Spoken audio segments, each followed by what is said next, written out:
കോട്ടയം കടുത്തുരുത്തി മുട്ടുചിറ പമ്പിൽ നിന്നും പുലർച്ചെ 8,000 രൂപ മോഷ്ടിച്ച് യുവാവ് കടന്നു.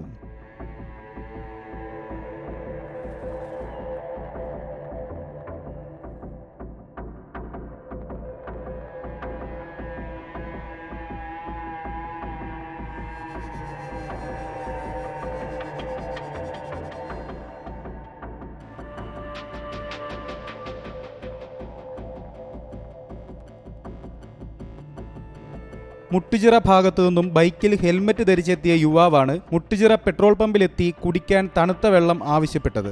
ഓഫീസിന് സമീപം വെള്ളമുണ്ടെന്ന് പറഞ്ഞ ശേഷം ജീവനക്കാരൻ പെട്രോൾ നിറയ്ക്കുന്ന സമയം നോക്കി യുവാവ് പെട്രോൾ പമ്പിന്റെ ഓഫീസിൽ കയറി 8,000 രൂപ മോഷ്ടിച്ച് കടന്നു കളയുകയായിരുന്നു.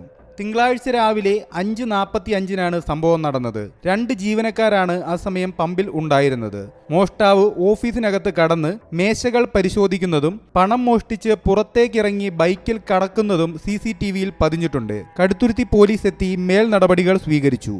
News desk you talk.